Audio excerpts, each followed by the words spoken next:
The courtroom fell silent as Officer Daniels' hand struck Zara's face, the sound echoing through the chamber. Nobody moved until the unassuming woman in the back row stood revealing a badge that made the judge pale. "This proceeding is now under federal investigation," she announced, her eyes locked on her daughter's swollen cheek. "Before we dive into this shocking story, let me know where you're watching from in the comments below. Hit that like and subscribe button if you want to see more stories about justice being served when you least expect it. Now let's rewind to see how this powerful moment came to be. Zara Johnson was not looking for trouble that Tuesday afternoon. The 16-year-old honor student from Westridge High in Atlanta was simply walking home after debate team practice, her mind filled with arguments for the upcoming regional competition. Her path took her past the small convenience store where many students stopped for snacks. That's when she heard the shouting. An elderly black man, later identified as 74-year-old retired professor Dr. William Freeman, was being confronted by Officer Ryan Daniels for allegedly jaywalking. Zara froze as she watched the officer's demeanor escalate from confrontational to aggressive in seconds. The elderly man, leaning on his cane, tried to explain that he had crossed at the designated crosswalk, but Officer Daniels wasn't listening. Instead, he grabbed Dr. Freeman by the arm and yanked him forward, causing the older man to lose his balance. Instinctively, Zara pulled out her phone and began recording as Officer Daniels threw Dr. Freeman to the ground with unnecessary force. "Stay down, old man," Daniels growled, pressing his knee into the elderly man's back while reaching for his handcuffs. "You people never learn to follow simple instructions." The racial undertone in his voice was unmistakable. Several bystanders had gathered but remained at a distance, their faces showing shock but also resignation, as if this scene wasn't entirely unfamiliar. Zara, however, stepped closer, her phone capturing every moment. "Excuse me, officer," she said, her voice steady despite her racing heart. "He's an elderly man who wasn't doing anything wrong. You don't need to treat him like that." Officer Daniels whipped his head toward her, his face contorted with anger. "Back up right now, girl, before you get yourself in trouble." He didn't seem to notice or care that she was still recording, as he continued, "Mind your own business unless you want to join him." He gestured to his handcuffs with his free hand while keeping Dr. Freeman pinned to the ground. Zara took a step back but continued recording. "I'm just asking you to treat him with respect. He's not resisting." Officer Daniels finished handcuffing Dr. Freeman and roughly pulled him to his feet. The elderly man winced in pain, his glasses askew on his face. "I said back up," Daniels shouted at Zara. "Put that phone away before I take it from you." But it was too late. The video had already been automatically uploaded to Zara's cloud account, a setting her mother had insisted she activate after her phone was stolen last year. By that evening, Zara's video had been shared hundreds of times across local social media groups. By morning, it had reached thousands, including local news outlets. The hashtag #JusticeForDr. Freeman was trending in Atlanta. The Westridge Police Department was flooded with calls demanding Officer Daniels be held accountable.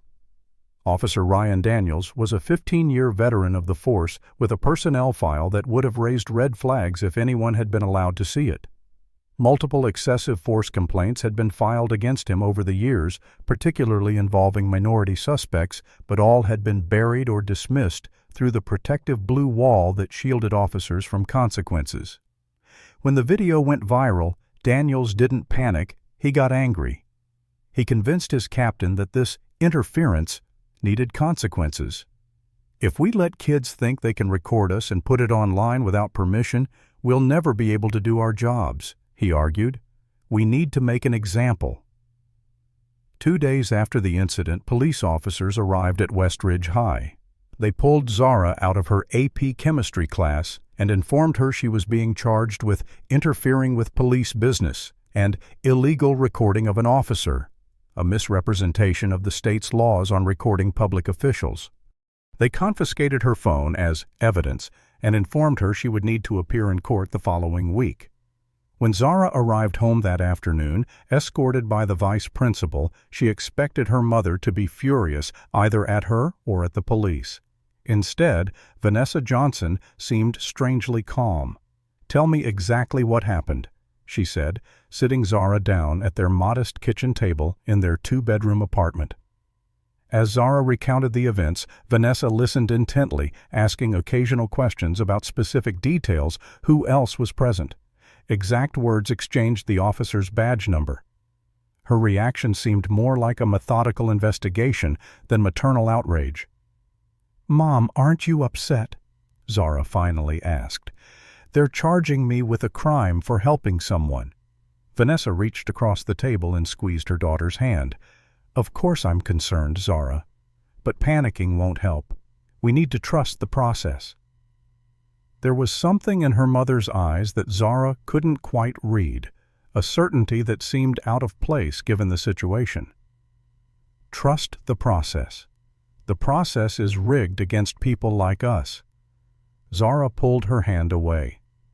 "You're always telling me to stand up for what's right, and now when I do, you're telling me to just accept whatever happens." Vanessa sighed. "That's not what I'm saying. I'm proud of you for helping Dr. Freeman, but there are ways to fight injustice, and I need you to follow my lead on this one."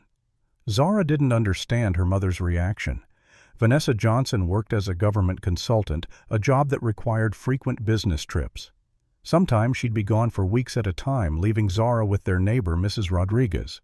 Zara had always accepted her mother's explanation that her work was boring but important, involving analysis of international development programs. Now she wondered if her mother truly understood what was happening. That night, Zara overheard her mother on the phone in her bedroom speaking in a hushed but authoritative tone she'd rarely heard before. "Yes, I need everything on Officer Ryan Daniels' badge number 4789. Full background complaint, history associations, everything. And I need the file on Judge Howard Blackwell updated. Yes, it's priority now. It's become personal."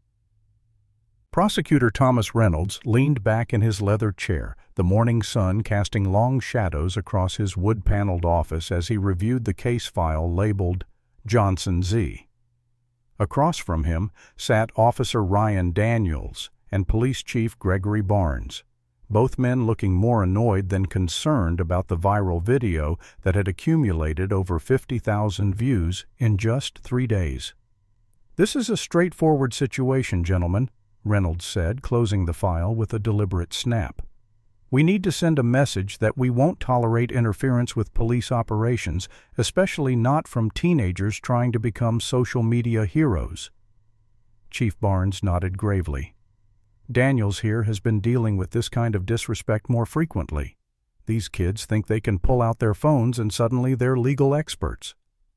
Officer Daniels, still in uniform despite being temporarily assigned to desk duty, leaned forward.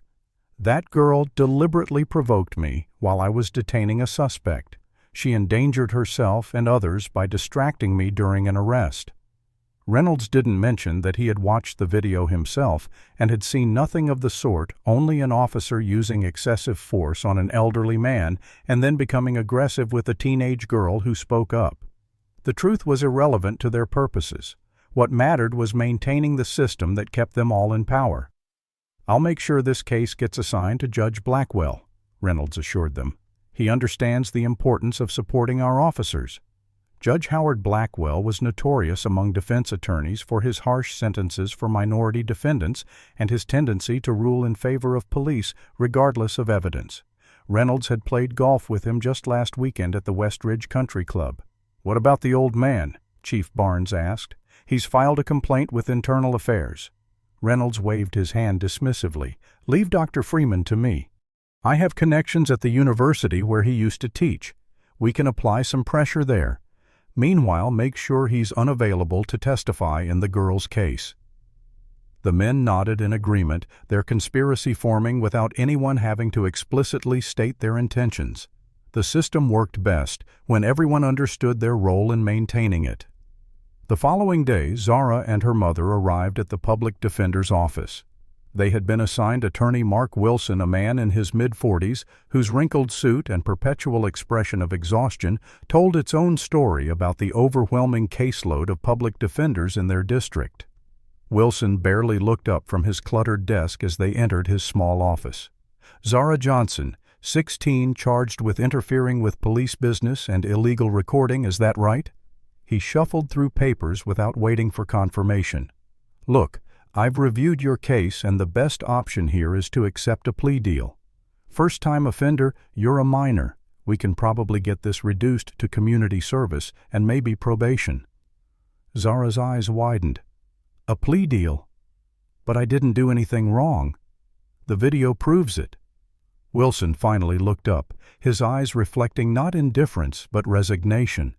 The video shows you approaching an officer during an arrest and continuing to record after being told to stop. In this district with these charges, that's enough. Judge Blackwell has already been assigned to your case, and he has a 97% conviction rate for cases like yours. That doesn't sound legal, Vanessa commented, her voice calm but firm. My daughter was exercising her First Amendment rights to record a public official in a public place. There's established case law on this. Wilson raised an eyebrow, seemingly surprised by Vanessa's knowledge. Are you a lawyer, Ms. Johnson? No, just an informed citizen, she replied smoothly. And we're not accepting a plea deal for something that isn't a crime. Wilson sighed, rubbing his temples. Look, I understand your principles, but I'm trying to be practical here. Fighting this will mean going against the entire system, the police department, the prosecutor's office, and a judge who has never once ruled against a police officer in his 15 years on the bench. Zara looked at her mother, expecting her to back down, but Vanessa's expression remained resolute. Then that's what we'll do, she said. My daughter stood up for justice, and now we'll stand up for her. As they left the public defender's office, Zara whispered to her mother, I thought you said to trust the process. Now we're fighting it. Vanessa checked her watch before answering. I said trust the process, not their process. There's a difference. That cryptic response only added to Zara's confusion. Over the next few days, the pressure intensified. Local news coverage of the incident shifted from questioning the officer's actions to highlighting Zara's interference with police procedure. Anonymous sources close to the investigation suggested that the elderly man had been combative before Zara started recording. Dr. Freeman himself seemed to have vanished. Calls to his home went unanswered, and neighbors reported not seeing him for days. Meanwhile, a small group of Zara's friends from the debate team and social justice club organized a protest outside the courthouse, only to be met with counter-protesters supporting the police. The divide in the community became increasingly visible and hostile. Zara noticed her mother making more private phone calls, stepping onto their small apartment balcony or into her bedroom and speaking in hushed tones. When questioned, Vanessa would simply say she was consulting with colleagues about Zara's case. The night before the trial, Zara found her mother studying what appeared to be architectural plans of the courthouse. Mom, what are you doing? Vanessa quickly folded the papers. Just familiarizing myself with where we'll be tomorrow. Get some sleep, Zara. Tomorrow will be challenging, but I need you to stay strong and trust me, no matter what happens or what you hear. Zara went to bed with a knot in her stomach, feeling as though she was walking into a trap that everyone but her could see. The West Ridge County Courthouse stood like a fortress of cold justice, its imposing granite columns and high ceilings designed to make ordinary citizens feel small and powerless before the law. Zara and her mother arrived early, navigating through a gauntlet of reporters and protesters on the courthouse steps. Inside, they found Mark Wilson waiting for them, looking even more haggard than before. Judge Blackwell denied our motion to dismiss, he informed them without preamble, and the prosecution has added a witness, another officer who claims to have seen the entire interaction from his patrol car. Vanessa's expression remained neutral. Is this officer mentioned in any of the reports filed immediately after the incident? Wilson shuffled through his papers. No, he came forward yesterday. Convenient, Vanessa remarked, exchanging a knowing look with Zara. As they entered courtroom 305, Zara was struck by how the space itself seemed designed to intimidate. The judge's bench towered over everything, the American flag behind it, a reminder of ideals that seemed far removed from the proceedings about to take place. The gallery was already filling with spectators, some Zara recognized as supporters, others clearly there to see the troublemaker get what they believed she deserved. Officer Daniels sat at the prosecution table alongside Thomas Reynolds, both men in crisp suits projecting confidence. Daniels caught Zara's eye and smiled slightly, the expression containing no warmth. Judge Howard Blackwell entered his black robe billowing as he ascended to the bench. At 68, he had a reputation for harsh sentences and little patience, particularly with defendants who looked like Zara. "All rise," called the bailiff, and the proceedings began. Prosecutor Reynolds's opening statement painted a picture so divorced from reality that Zara had to bite her lip to keep from objecting. "Your Honor, the evidence will show that on April 18th, the defendant deliberately interfered with Officer Ryan Daniels while he was lawfully detaining a combative subject. Despite clear instructions to keep her distance, the defendant approached within feet of an active arrest, creating a dangerous situation and distracting an officer in the performance of his duties. She continued filming despite direct orders to stop demonstrating willful disobedience of lawful commands from a peace officer." When Mark Wilson rose for the defense's opening statement, his presentation lacked the prosecutor's polish. "Your Honor, the evidence will show that my client, a 16-year-old honor student with no prior record, simply recorded a public official performing public duties in a public place, a constitutionally protected activity."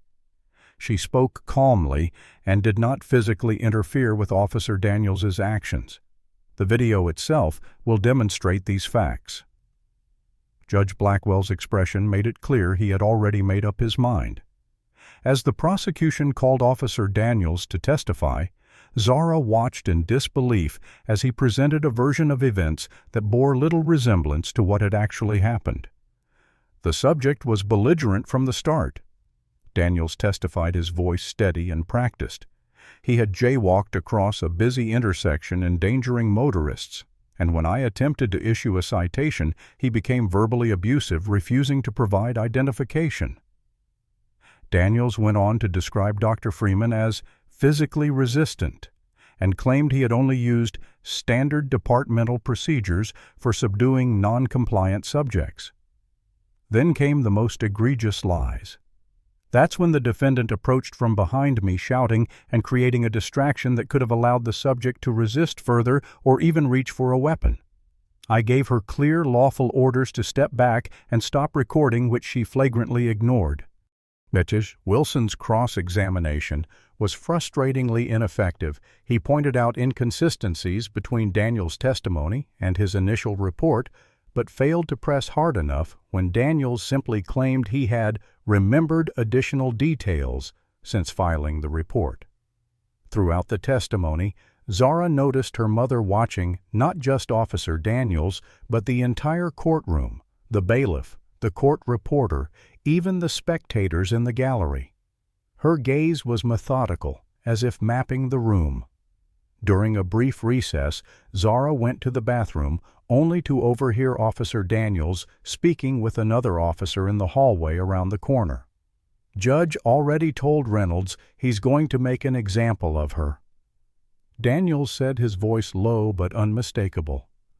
"About time these black kids learn some respect for the badge. Next time they'll think twice before pulling out their phones." Zara froze, her heart pounding. When she returned to the courtroom, she saw her mother engaged in an intense whispered conversation with a serious-looking man in a dark suit whom she didn't recognize. The man nodded curtly and slipped away as Zara approached. "Who was that?" she asked. Vanessa straightened her jacket. "Just someone interested in the case. Focus on your testimony, Zara. Remember to stay calm and stick to the facts." The afternoon brought testimony from Zara's school principal, Dr. Angela Martinez, who had been subpoenaed by the defense to speak about Zara's character. "Zara Johnson is one of our most promising students," Dr. Martinez testified. "She maintains a 4.0 GPA, serves as captain of our debate team, and has never had any disciplinary issues. but under cross-examination, Reynolds managed to twist even this positive testimony. "Is it true that Ms. Johnson is a member of your school's social justice club?" he asked. "Yes, she is," Dr. Martinez confirmed. "And isn't it true that this club organized a walkout last year to protest the acquittal of Officer Michael Brennan in the shooting of an unarmed black teenager?" Dr. Martinez hesitated. "The students exercised their right to peaceful protest, yes." "So the defendant has a history of anti-police activism," Reynolds suggested. "Objection." Wilson finally showed some fire. "Mischaracterizes the testimony and the defendant's constitutionally protected activities." "Overruled," Judge Blackwell responded without hesitation. "The witness will answer." Dr. Martinez looked directly at Zara as she answered. "Zara has a history of standing up for what she believes is right. That's not anti-police, it's pro-justice." As the first day of trial concluded, the courtroom had become a microcosm of the division in Westridge itself. The gallery had gradually separated into two distinct sides, those supporting Zara and those supporting the police. Local news cameras captured the tension as both groups exited the courthouse, careful to avoid direct confrontation, but exchanging glares that spoke volumes. "Mom, they're lying about everything," Zara whispered as they drove home. "The judge is letting them twist everything. We're going to lose, aren't we?" Vanessa kept her eyes on the road. "What's happening in that courtroom is bigger than just your case, Zara. Sometimes injustice needs to be fully exposed before it can be addressed." That night, Zara couldn't sleep. She stared at the ceiling, replaying Officer Daniels' testimony and wondering how many others had faced similar lies in that same courtroom without a video to prove their side of the story. Were you shocked by how Officer Daniels completely changed his story on the witness stand?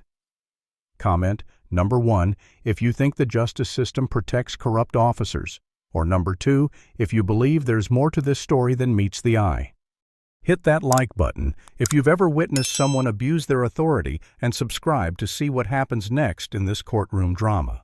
Will Zara's video evidence be enough to overcome a biased judge and a system designed to protect its own? Let's find out. Day 2 of the trial began with a palpable tension in courtroom 305. Overnight clips from the first day's proceedings had made their way to social media, drawing even more attention to the case. The gallery was now packed to capacity with people standing along the back wall despite the bailiff's attempts to maintain order. Zara noticed several unfamiliar faces scattered throughout the crowd, men and women in professional attire who seemed to be paying unusually close attention to every detail. She also spotted the same serious-looking man her mother had spoken with the previous day, now sitting directly behind the prosecution table, his expression unreadable. Judge Blackwell appeared irritated by the increased attention, his gavel striking harder than necessary as he called the court to order. "The defense may call its first witness," he announced, his tone suggesting he was already tired of the proceedings. Mark Wilson stood smoothing his rumpled suit jacket. "The defense calls Zara Johnson to the stand." As Zara made her way to the witness stand, she caught Officer Daniels watching her with cold eyes. The bailiff administered the oath, and Zara promised to tell the truth, something that had been in short supply in this courtroom so far. Wilson began with basic questions about Zara's background, education, and activities establishing her character for the record. Then he moved to the incident itself. "Zara, in your own words, can you tell us what you witnessed on April 18th outside the Quick Mart on Westridge Avenue?" Zara took a deep breath and recounted the events exactly as they had happened, seeing Dr. Freeman being confronted by Officer Daniels, watching the officer escalate the situation unnecessarily, beginning to record when she saw the elderly man thrown to the ground, and calmly asking the officer to stop using excessive force. "At any point, did you physically interfere with Officer Daniels' actions?" Wilson asked. "No, sir. I stayed several feet away at all times." "And when Officer Daniels told you to stop recording, what was your understanding of your rights in that situation?" "I know that citizens have the right to record police officers performing their duties in public places as long as they don't interfere. That's protected by the First Amendment. Wilson nodded. Now regarding the video you recorded, Prosecutor Reynolds immediately stood. Objection, Your Honor. Any video recorded by the defendant was obtained illegally after being instructed by an officer to cease recording. Wilson countered. Your Honor, numerous federal court rulings have established that recording police in public is a constitutionally protected activity. The officer's order to stop recording was not a lawful order. Judge Blackwell frowned. I'll allow questions about the video for now, but I reserve judgment on its admissibility. Wilson turned back to Zara. Did the police confiscate your phone when they charged you? Yes, they did. And yet, do you still have access to the video you recorded? Zara nodded. Yes, my phone automatically backs up videos to my cloud account. I accessed it from my computer at home. A murmur ran through the courtroom. Wilson produced a laptop. Your Honor, I would like to play the video recorded by Ms. Johnson as Defense Exhibit A. Reynolds objected again, more forcefully this time. Your Honor, this is outrageous. The defendant just admitted to circumventing police evidence procedures. Judge Blackwell looked torn, a rare expression for him. The courtroom was full of witnesses, and the case had gained too much attention to blatantly suppress evidence. I'll allow the video to be played, he finally ruled, though I will determine what weight, if any, to give it in my deliberations. The lights dimmed slightly as Wilson connected the laptop to the courtroom's display system. The video began playing on the large screen mounted on the wall, visible to everyone present. The footage was clear and steady, beginning just as Officer Daniels grabbed Dr. Freeman by the arm. The courtroom fell silent as they watched the officer throw the elderly man to the ground while shouting at him. The racial slurs Daniels had used were clearly audible, causing gasps from several spectators. Then came Zara's calm voice from behind the camera. Excuse me, officer. He's an elderly man who wasn't doing anything wrong. You don't need to treat him like that. The video showed exactly what Zara had testified. She had maintained a reasonable distance and spoken respectfully. Officer Daniels' aggressive response and threats were captured perfectly. By the time the video ended, the contrast between what had actually happened and Officer Daniels' testimony could not have been more stark. Several people in the gallery were shaking their heads in disgust. Officer Daniels himself had turned a deep shade of red, his hands clenched into fists on the prosecution table. Reynolds was frantically writing notes, presumably trying to find a way to mitigate the damage. Wilson let the silence hang for a moment before speaking. Zara, does this video accurately represent what occurred that day? Yes, exactly as it happened. No further questions, Your Honor. Prosecutor Reynolds approached the podium slowly, clearly recalibrating his strategy. Ms. Johnson, you testified that you know your rights regarding recording police officers.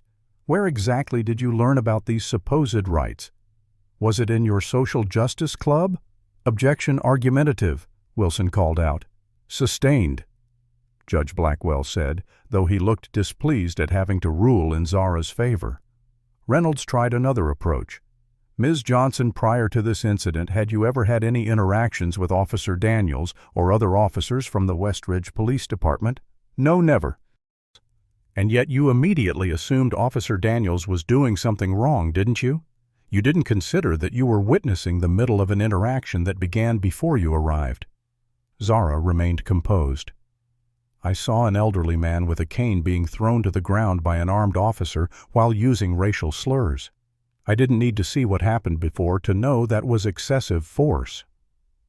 Reynolds's questions grew increasingly hostile, trying to provoke Zara into an emotional response that would undermine her credibility. But for every accusation that she had anti-police bias or had deliberately interfered to create a viral video, Zara responded with calm, factual answers that referenced the video evidence. Judge Blackwell, visibly frustrated by how well Zara was holding up under cross-examination, finally intervened. The court will take a 15-minute recess. As people began to file out of the courtroom, Zara noticed Officer Daniels staring at her with undisguised hatred. Her mother immediately came to her side, leading her toward the hallway. You did beautifully, Vanessa whispered. "Stay close to me during the break." They had just reached the corridor when Officer Daniels suddenly appeared beside them, positioning himself so that his body blocked them from the view of others. "You think you're smart with that video?" he hissed at Zara, his voice low enough that only she and her mother could hear. "This isn't over. When this is done, I'll make sure you regret ever pulling out that phone. Accidents happen to smart-mouthed kids like you all the time." Before Zara could respond, Vanessa stepped between them, her eyes locked on Daniels with an intensity that momentarily made the officer step back. "That sounded very much like a threat, Officer Daniels. Would you care to rephrase it for the record?" Her tone was calm but carried an authority that seemed to confuse Daniels. He recovered quickly, smirking at Vanessa. "Just stating facts, ma'am. No threats here." He walked away, rejoining Reynolds near the courtroom doors. Zara turned to her mother, shocked by the encounter. "Mom, he just threatened me." Vanessa's expression had changed. Gone was the seemingly passive observer of the past few days. Her eyes followed Daniels with the focus of a predator tracking prey. "I heard him," she said quietly, "and so did others." Zara followed her mother's glance and noticed several of the professionally dressed strangers from the gallery positioned around the hallway, some apparently engaged in conversation on their phones, others pretending to review documents. All seemed to be strategically placed with clear sight lines to where the confrontation had occurred. "Mom, what's going on? Who are all these people?" Vanessa checked her watch. "The final pieces moving into position. Stay strong, Zara. We're almost there." When court reconvened after the recess, the atmosphere had shifted. Judge Blackwell seemed distracted occasionally, glancing toward the back of the courtroom where several new observers had taken seats. Prosecutor Reynolds was huddled with Officer Daniels, both men speaking in hushed, urgent tones.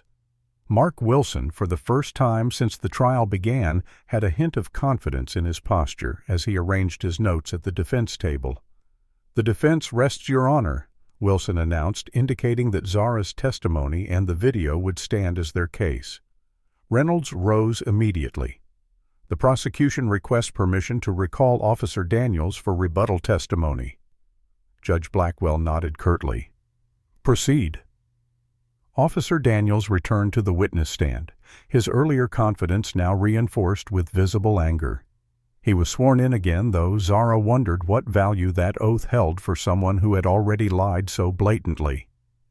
"Officer Daniels," Reynolds began, "having viewed the selective video presented by the defense, would you like to clarify anything about the events of April 18th? Daniels sat up straighter. "Yes, sir. That video doesn't show the beginning of my interaction with Dr. Freeman, where he refused to comply with lawful orders and made threatening statements. It also doesn't show how close the defendant actually came to me during the arrest.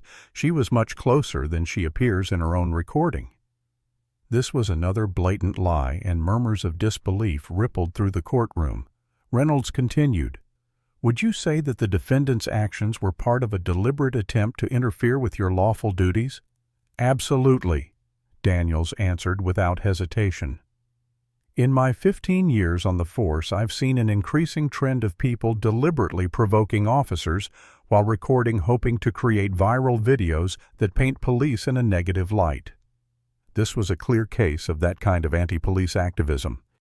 Wilson stood for cross-examination, his previous timidity replaced with focused determination.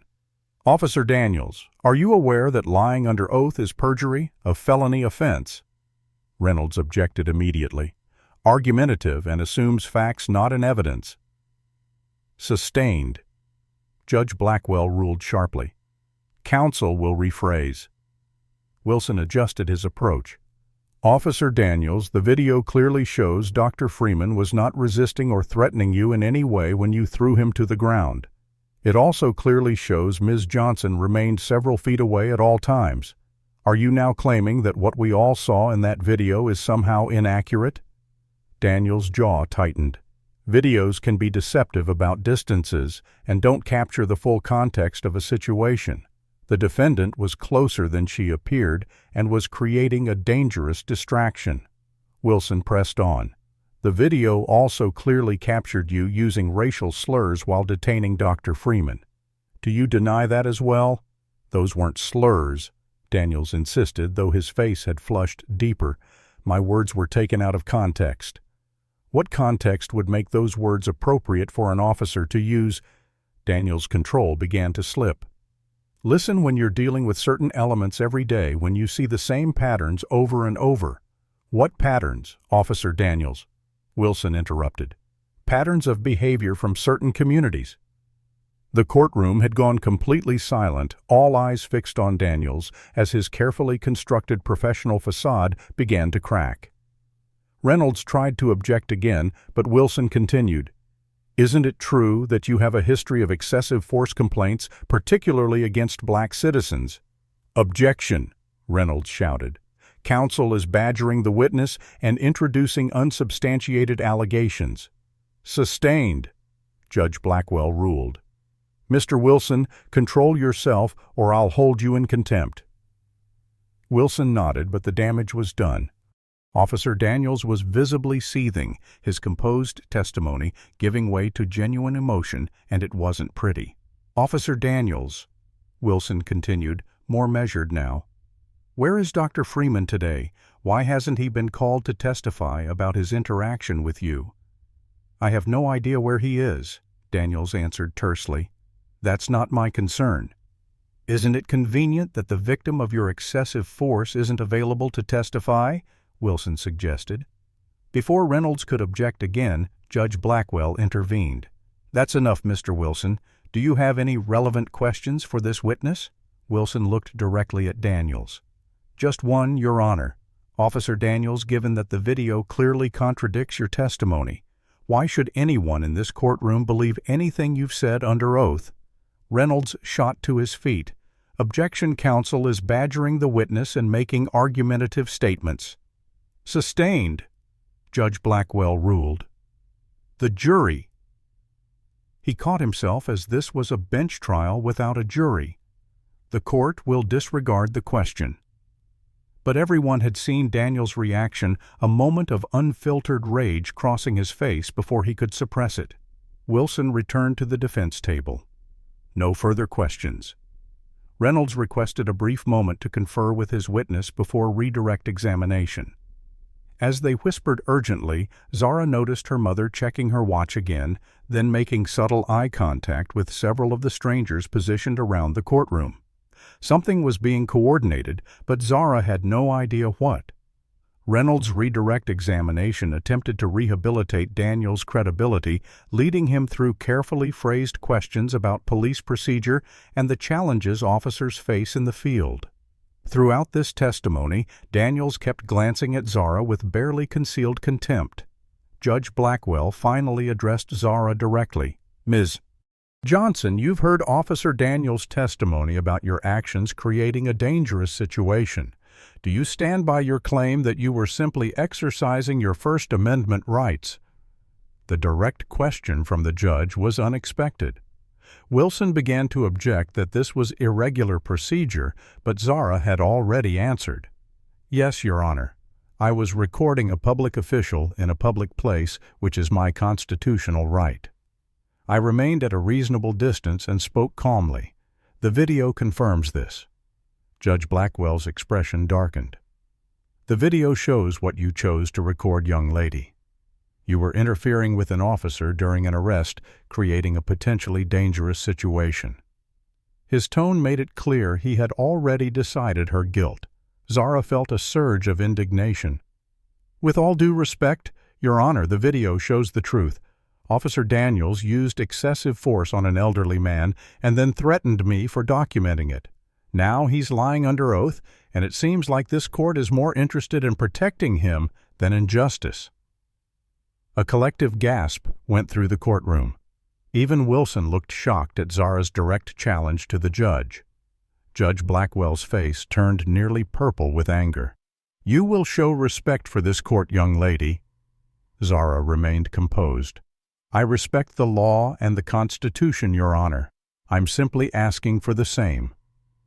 The courtroom fell silent. In that silence, Officer Daniels rose from his seat at the prosecution table. Before anyone could react, he had crossed to where Zara stood and slapped her hard across the face, the sound cracking through the courtroom like a gunshot. "You disrespectful little—" The rest of his words were drowned out by the chaos that erupted. The bailiff rushed forward to restrain Daniels, who continued to shout obscenities. Spectators were on their feet, some crying out in shock, others recording with their phones. Mark Wilson was demanding an immediate dismissal of all charges and the arrest of Officer Daniels for assault. Through it all, Judge Blackwell pounded his gavel, calling for order, while notably not addressing the assault that had just occurred in his courtroom. "Remove the spectators," he shouted to additional security officers who had entered. "Clear the courtroom immediately." Zara stood frozen, her cheek burning from the slapped tears of shock and pain welling in her eyes, despite her determination not to cry. Reynolds was frantically trying to control the situation, pulling Daniels away while simultaneously attempting to frame a legal argument. "Your Honor," while Officer Daniels' actions were regrettably emotional, the defendant clearly provoked. "Provoked?" Wilson was shouting now. "She was assaulted by a police officer in open court." The bailiff had managed to handcuff Daniels, who continued to struggle and shout. "You people always play the victim. This is what's wrong with—" Judge Blackwell finally found his voice. "Officer, control yourself." He turned to the bailiff. "Remove Officer Daniels to the holding area until he calms down." As Daniels was led away, still hurling threats and racial invectives that removed any doubt about his character, Judge Blackwell surveyed the chaos his courtroom had become. Rather than addressing the assault, he seemed most concerned with reasserting control. "This court will take a 30-minute recess," he announced, his voice cutting through the noise. "When we return, I expect decorum to be maintained by all parties." He looked pointedly at Zara as he said this, incredibly seeming to hold her responsible for Daniels' assault.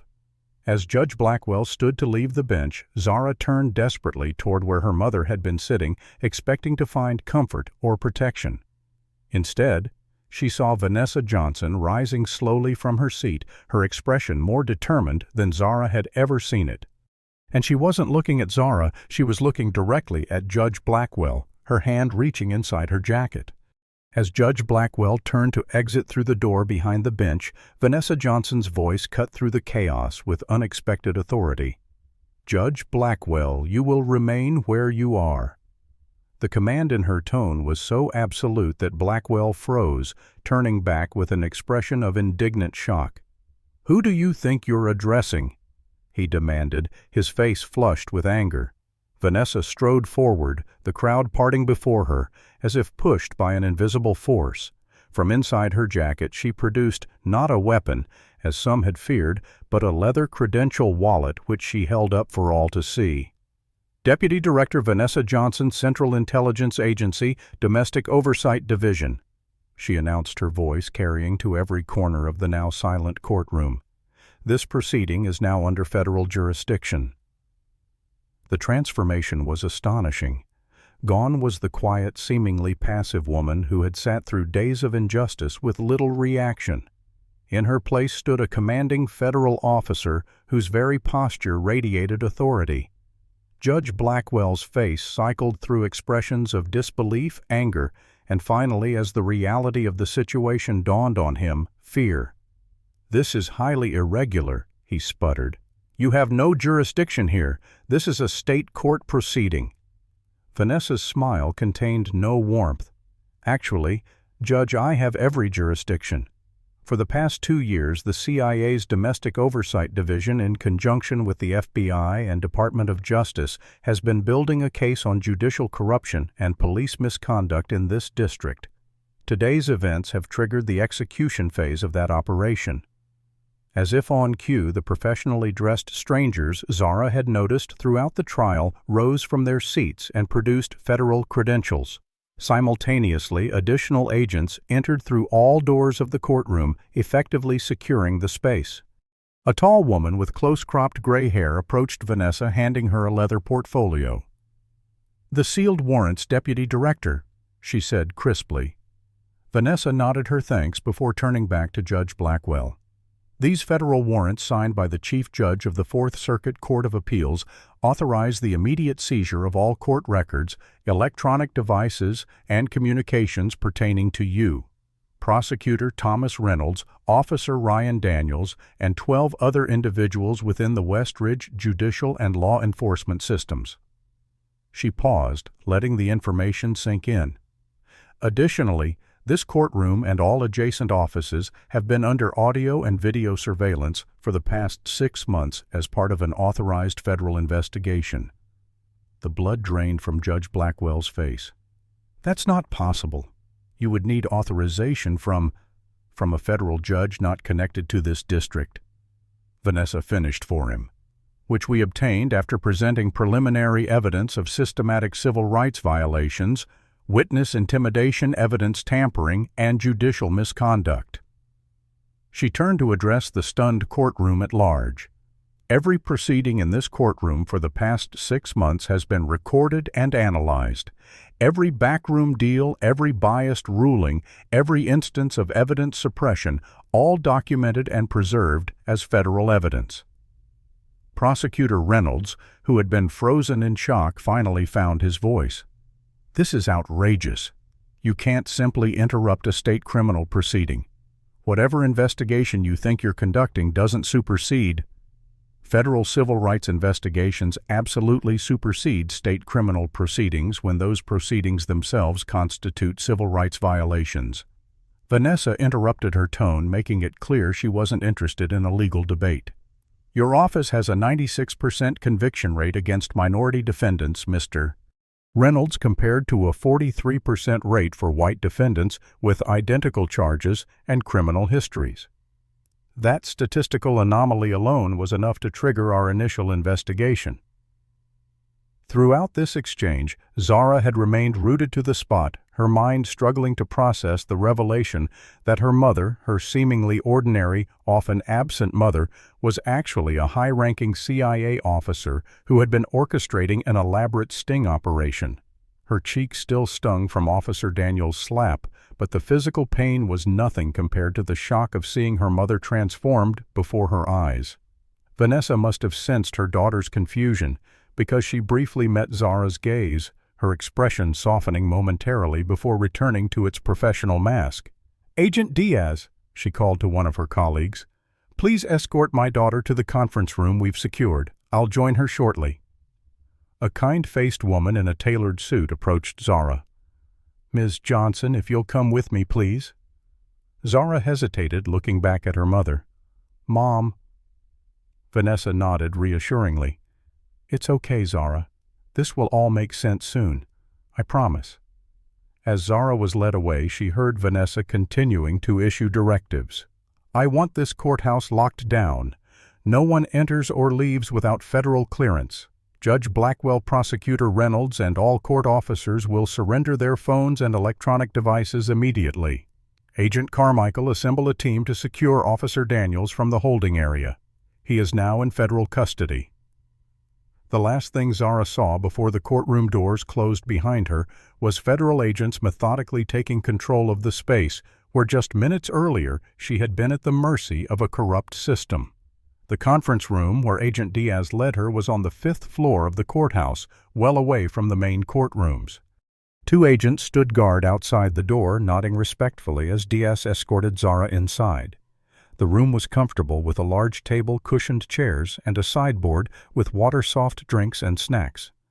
"Your mother will join you soon," Diaz said kindly. "In the meantime, can I get you anything? A medical officer should be here shortly to check your injury." Zara touched her cheek, which was beginning to swell. "I'm okay. I don't understand any of this. My mom works as a government consultant analyzing development programs. At least that's what she told me." Diaz smiled sympathetically.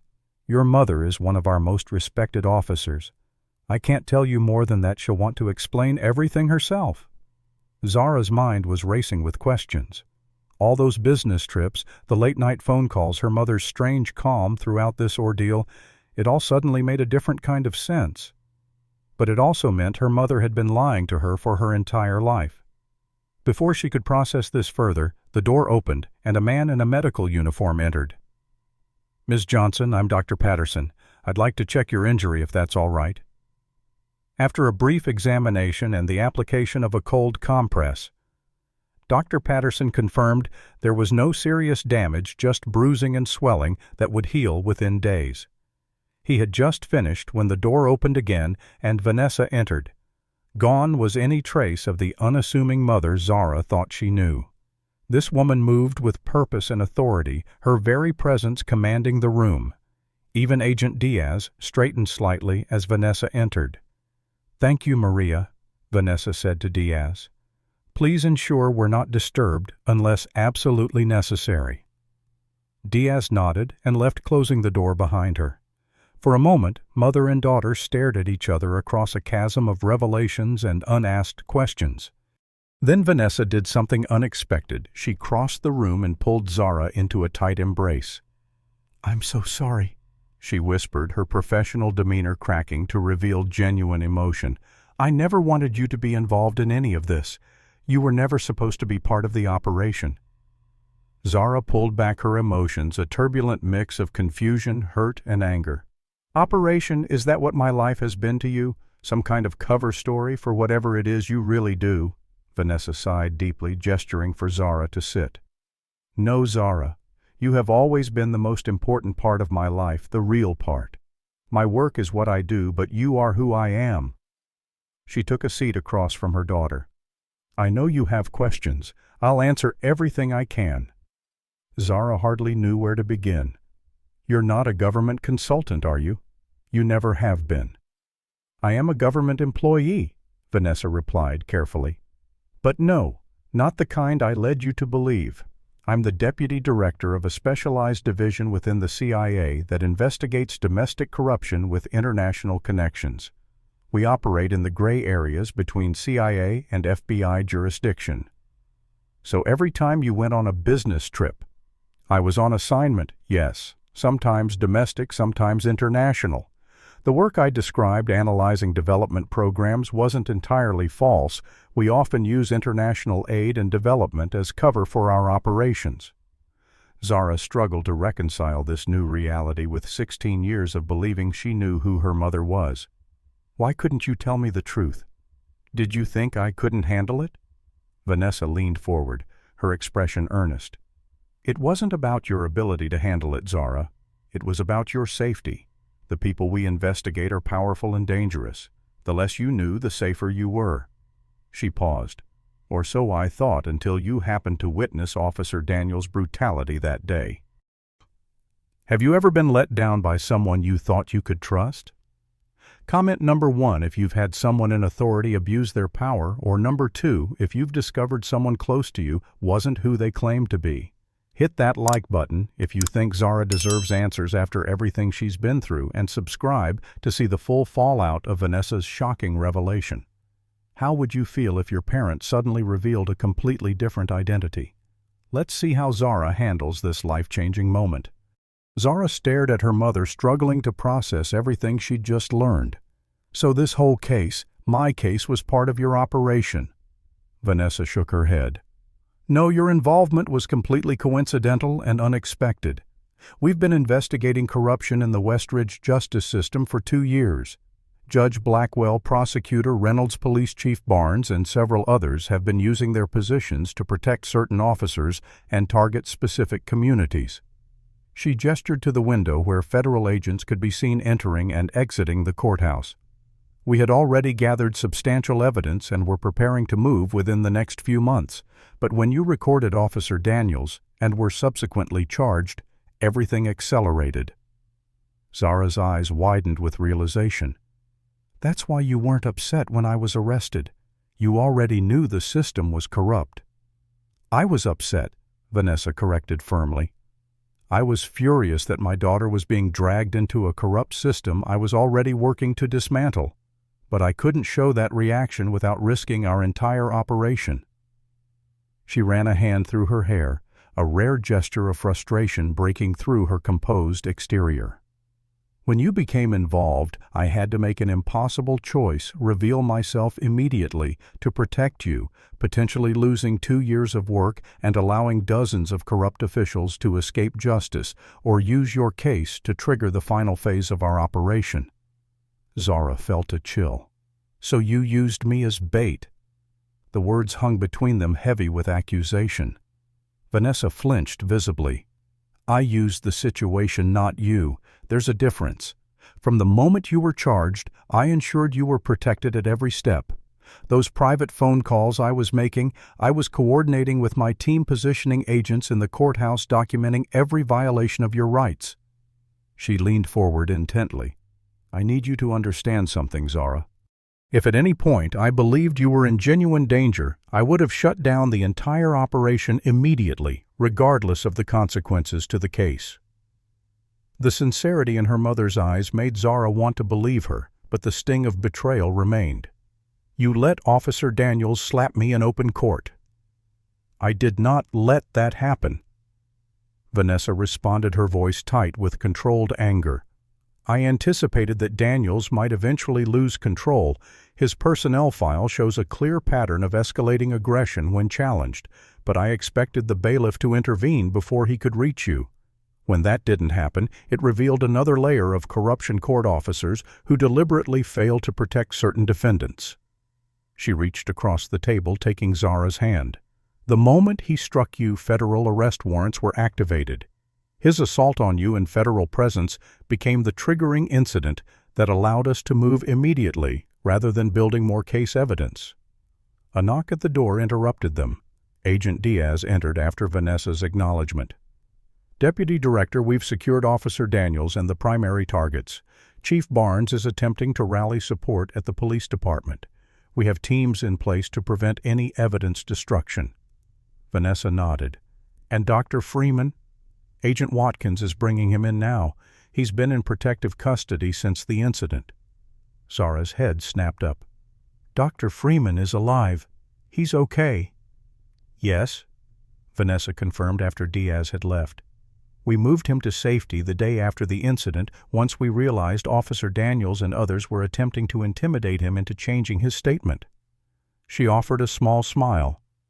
He's actually been very helpful to our investigation, providing context for previous incidents he's witnessed or experienced.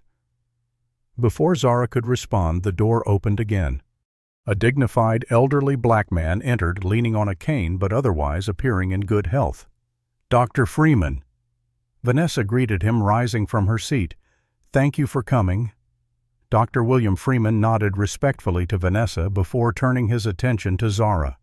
So this is the young lady who stood up for me that day. I've been hoping to thank you properly.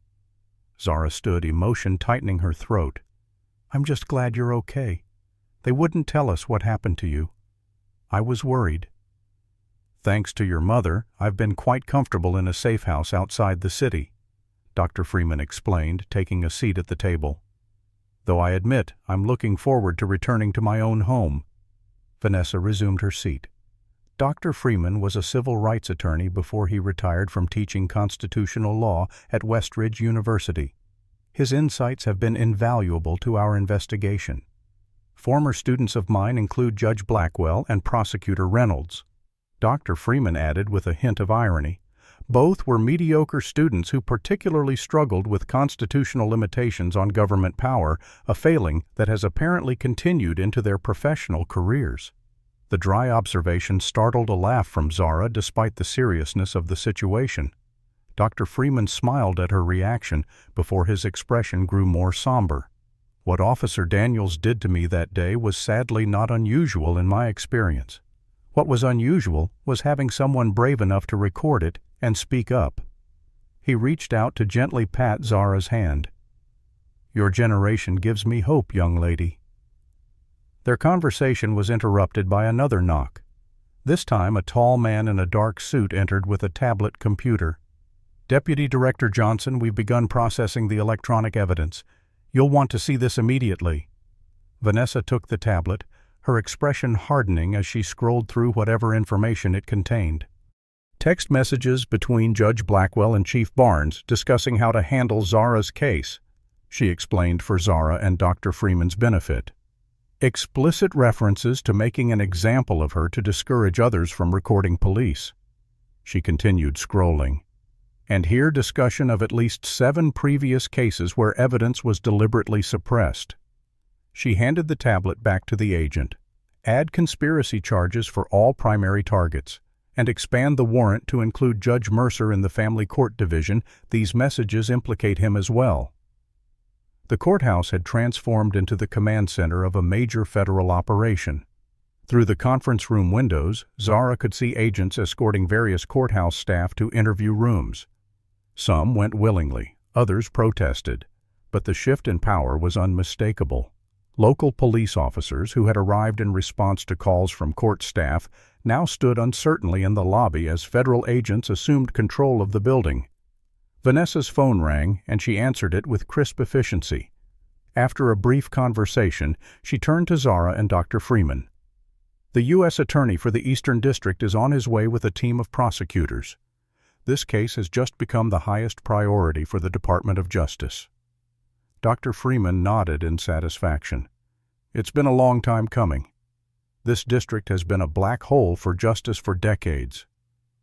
Zara was still trying to reconcile the events of the past hour with her understanding of her life. So, what happens now? To all of them. To us.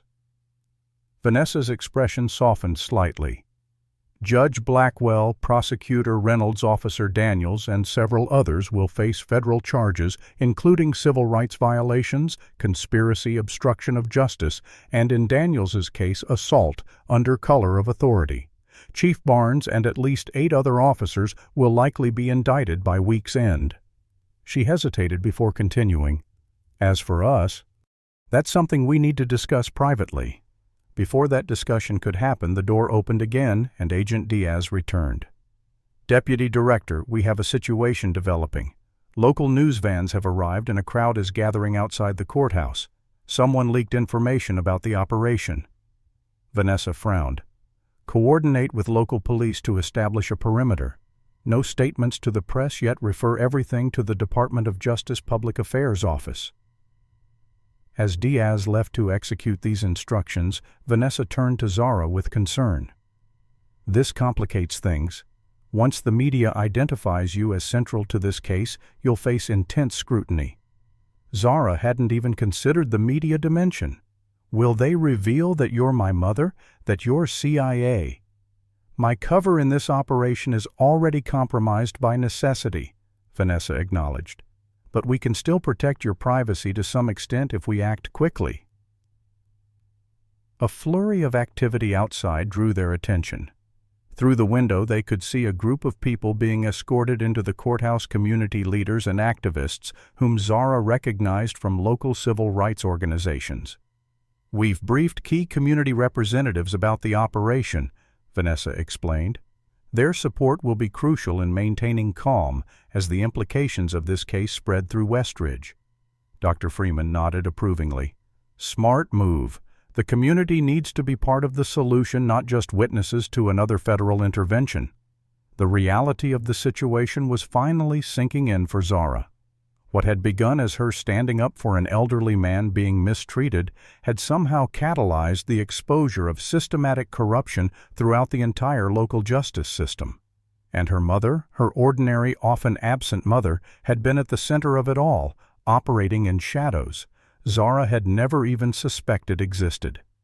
"You've been lying to me my whole life," she said quietly, the hurt evident in her voice, despite her understanding of the reasons. Vanessa's professional mask slipped, revealing the mother beneath the federal agent. "I've been protecting you your whole life," she corrected gently. "Everything I've done, every absence, every half-truth was to keep you safe while I did work that needed to be done." She glanced out the window at the growing activity below. "But you're right that you deserved better, and after today, things will have to change for both of us." As evening fell, the initial chaos of the federal operation gave way to methodical processing. Judge Blackwell, Prosecutor Reynolds, and Officer Daniels had been transported to a federal holding facility. The courthouse remained under federal control, with agents systematically gathering and cataloging evidence from offices throughout the building. Vanessa had been at the center of it all, directing operations with the calm efficiency of someone accustomed to command. Now, finally, she had arranged for a quiet moment with her daughter. A federal safe house on the outskirts of Westridge provided the privacy they needed, a comfortable 3-bedroom home with security details positioned discreetly outside. Zara sat on a sofa in the living room, a cup of untouched tea cooling on the coffee table before her. The events of the day had left her physically and emotionally exhausted, yet her mind wouldn't stop racing with questions. Vanessa entered the room, having changed from her professional attire into jeans and a simple blouse, an outfit more reminiscent of the mother Zara thought she knew. "The media coverage is extensive," she said, sitting opposite Zara, "but they're focusing on the corruption angle rather than our personal connection. The Department of Justice is handling press statements." Zara nodded absently, more concerned with personal truths than public narratives. "How long have you been with the CIA?" The direct question hung between them. Vanessa considered her answer carefully. "I joined right out of college 22 years ago. I was recruited based on my languages and international relations work. For the first 8 years, I was primarily in intelligence gathering overseas." She paused. "I met your father during an operation in London. He was MI6 British intelligence." This was another revelation. Zara had been told her father was a British financial consultant who died in a car accident before she was born. "Was any of what you told me about him true?" "Most of it was," Vanessa assured her. "We did meet at a conference, just not the kind I described. He was brilliant, charming, and yes, he did die before you were born." Her expression clouded. "But it wasn't a car accident. It was an operation that went wrong. He died protecting his team." Zara absorbed this information, trying to reconstruct her family history with these new pieces. "So you've been lying to me my entire life." "I've been giving you a version of the truth that would keep you safe," Vanessa corrected gently. "International intelligence work creates powerful enemies. If anyone had ever connected you to my real identity, you would have become a target." She leaned forward, her eyes pleading for understanding. "When I became pregnant with you, I had a choice to leave the work I believed in or find a way to be both a mother and an intelligence officer. I chose to do both, but it meant creating a cover identity that would protect you. All those business trips were actual missions, yes. Some lasted weeks because they had to. Every time I left you, it tore me apart, Zara. But the work I was doing was saving lives. I couldn't walk away from that responsibility, even though being apart from you was the hardest thing I've ever done." Zara thought back to all the times she'd resented her mother's absences. The school events missed, the birthdays celebrated days late. "Mrs. Rodriguez, our neighbor who watched me when you were gone, does she know?" Vanessa shook her head. "No. Elena believes exactly what you believed. She's been a godsend, but she's not part of the agency. Her background was thoroughly vetted before I ever left you in her care, though." A thought occurred to Zara. "Our apartment, is it even really ours? Or is that part of your cover, too?" "The apartment is actually ours," Vanessa said with a small smile. "I bought it when you were 2. I wanted you to have one consistent place that was truly home, regardless of how often we had to move for my consulting work before that." The conversation paused as Zara processed these revelations. Outside, an agent walked past the window, a subtle reminder of their current circumstances. "When did you start investigating Westridge?" Zara finally asked. 2 years ago, we identified financial transactions linking Judge Blackwell and several other local officials to an international money laundering operation. As we dug deeper, we discovered the corruption extended throughout the local justice system.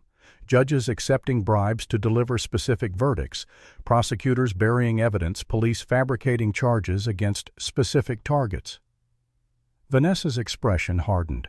The pattern of civil rights violations was particularly disturbing.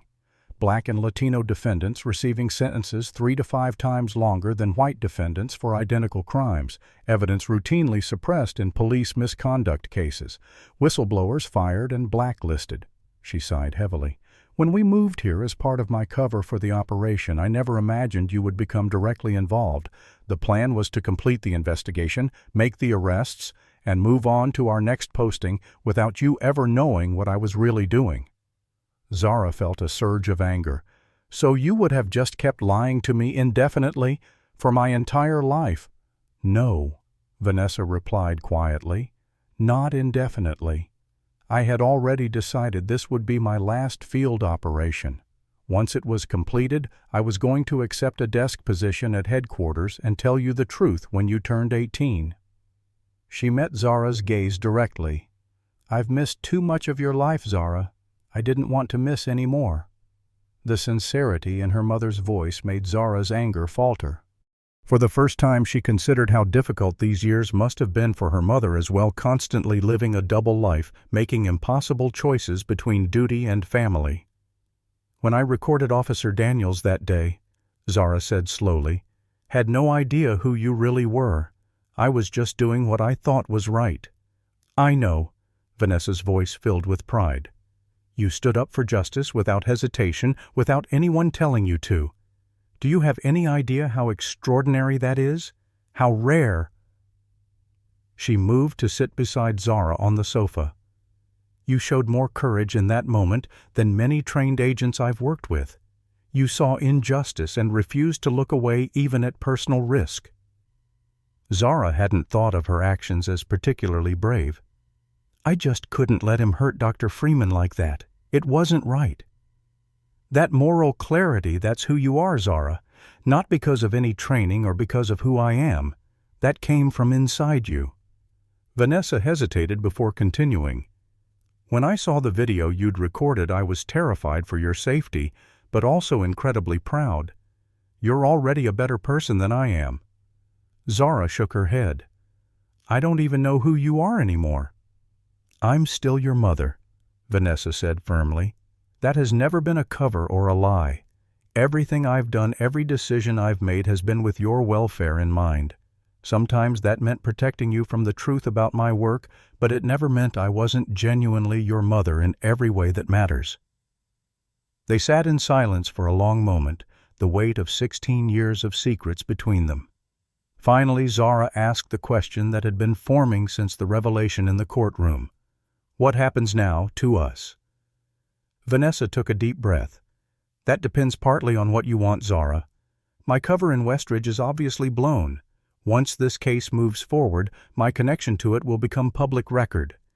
We have options, but I want your input before any decisions are made. What kind of options? We could relocate with new identities, start fresh somewhere else where my work wouldn't follow us. The agency would facilitate that if we choose it. Seeing Zara's alarmed expression, she quickly continued. Or we could stay and face whatever publicity comes using appropriate security measures. My role would change, no more undercover work, but we wouldn't have to hide. Zara considered these alternatives, neither one entirely appealing. What about my friends? School? Everything I know is here. If we stay, those things would change regardless, Vanessa explained gently. Once the media connects you to this case, your life at Westridge High would never be the same. Some people would hail you as a hero. Others whose families are connected to the corrupt officials we've arrested would treat you as an enemy. She sighed. There's no perfect solution, Zara. That's the reality of what's happened. But whatever we decide, we'll face it together, no more secrets between us. The promise of honesty, after so many years of half-truths, felt both terrifying and liberating to Zara. I need time to think about all this. Vanessa nodded. Of course. We don't have to decide anything tonight. She hesitated, then added, There's something else you should know. Several of my colleagues who've met you today have been impressed by your composure under pressure. Agent Diaz mentioned that you showed remarkable situational awareness for someone your age. Zara frowned, unsure where this was leading. What does that mean? It means that when you're ready for college, there would be opportunities available to you. Scholarships, internships that could lead to a career in federal service if you were ever interested. Seeing Zara's surprised expression, Vanessa quickly added, "That's not an expectation, just an option. Whatever path you choose, law, medicine, teaching, anything, I'll support you completely." Zara hadn't even begun to consider how today's events might shape her future beyond the immediate aftermath. The idea that she might someday follow in her mother's footsteps, albeit perhaps in a less secretive capacity, was something she'd never imagined. "I don't know what I want yet," she admitted. "Everything's happening so fast." Vanessa reached out tentatively, taking her daughter's hand. "We have time to figure it out. Right now, I just want you to know how sorry I am that you were hurt today, both physically and by learning the truth about me this way." The genuine remorse in her mother's voice finally broke through Zara's emotional walls. Tears she'd been holding back spilled over as 16 years of questions, confusion, and now understanding crashed together. Vanessa pulled her daughter into an embrace, holding her as she hadn't been able to in the courtroom. "I've spent my career protecting strangers," she whispered. "But today I finally got to protect what matters most to me, you." 3 months after the dramatic events in Courtroom 305, Zara Johnson sat in a different kind of courtroom, the grand jury room at the federal courthouse in Atlanta. Her testimony today was the culmination of weeks of preparation with Department of Justice prosecutors, reviewing evidence and providing context for the systematic abuses she had witnessed and experienced. "And after Officer Daniels struck you in open court," the lead prosecutor asked, "what happened next?" Zara spoke clearly into the microphone. "My mother, Deputy Director Vanessa Johnson, revealed her position with the CIA and announced that the court proceedings had been under federal investigation.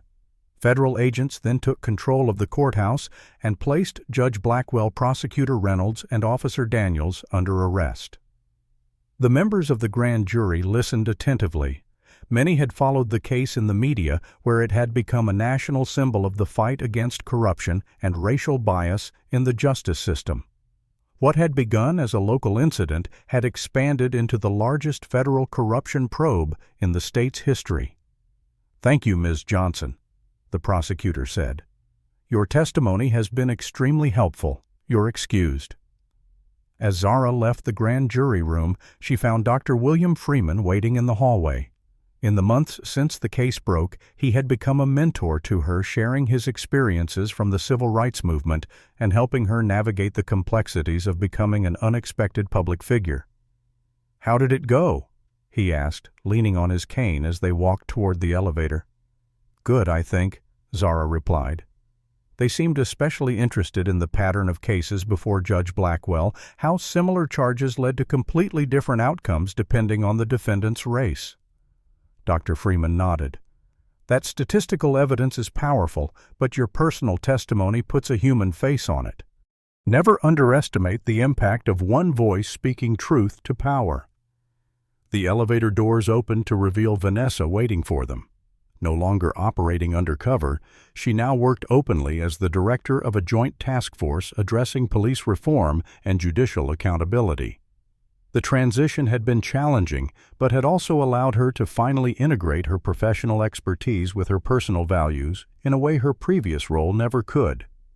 The U.S. Attorney says the grand jury will almost certainly return indictments against all 23 targets, she informed them as they walked toward the exit. Officer Daniels has already agreed to testify against Chief Barnes and several other officers in exchange for sentencing considerations. The past 3 months had been a period of profound adjustment for both Zara and Vanessa. After much discussion, they had decided against relocation, choosing instead to face the publicity and move forward with their true identities. They had moved from their apartment to a secure home in a different part of the city, and Zara had transferred to a new school where she could focus on her education without being constantly recognized as that girl from the courtroom video. Their relationship had evolved as well. The walls of secrecy that had separated them for so long were gone, replaced by a new honesty that sometimes made both of them uncomfortable, but ultimately brought them closer. Vanessa no longer disappeared on mysterious business trips, and Zara no longer had to wonder about her mother's real life. Outside the courthouse, they found a small crowd gathered, not protesters or media this time, but young people from Zara's youth advocacy program. With federal backing and Dr. Freeman's guidance, Zara had established the program to teach teenagers about their rights when interacting with law enforcement and the justice system. "There she is," called Marcus Washington, one of the program's most enthusiastic participants. "How'd it go, Zara?" "The wheels of justice turned slowly," she replied with a smile. "But they're turning. The grand jury should return indictments by the end of the week." The group of teens cheered their enthusiasm, a reminder of why this work mattered.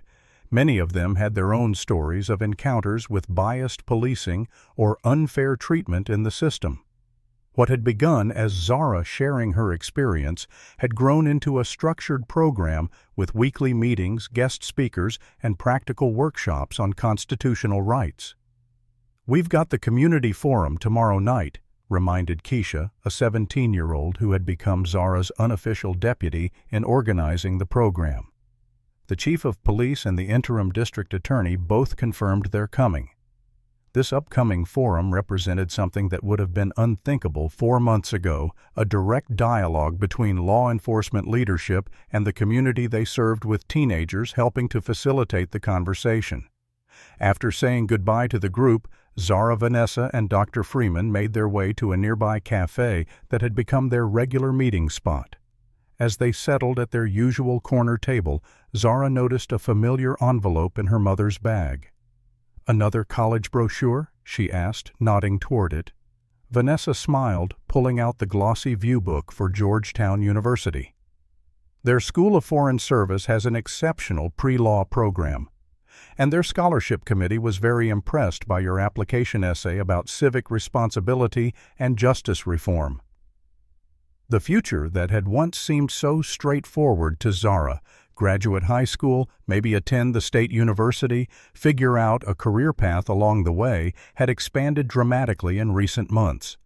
Universities across the country had reached out with scholarship offers after learning of her role in exposing the corruption in Westridge.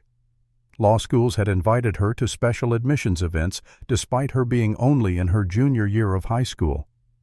"I'm still not sure if law is the right path," Zara admitted, stirring her iced tea thoughtfully. "Sometimes I think about psychology, understanding why people abuse power the way Daniels and Judge Blackwell did." Dr. Freeman chuckled. "You've got time to decide, and whatever path you choose, you've already demonstrated the character needed to make a difference." Their conversation was interrupted by Vanessa's phone. She checked the screen and excused herself to take the call, stepping outside the cafe. Through the window, Zara could see her mother's expression shift from professional attentiveness to surprise, and then satisfaction. When she returned to the table, there was a hint of vindication in her smile. "They found the connection," she announced quietly. "The federal investigation into Judge Blackwell's finances uncovered offshore accounts linking him to a Russian oligarch with interests in the private prison industry. For the past 8 years, he's been receiving payments for delivering harsh sentences to increase prison populations." Dr. Freeman shook his head sadly. "All those lives destroyed for profit. I suspected corruption, but the international dimension is disturbing." "It also explains why my division got involved initially," Vanessa added. "What began as a counterintelligence operation into foreign influence expanded when we discovered the extent of the domestic corruption." Zara was still processing the revelation.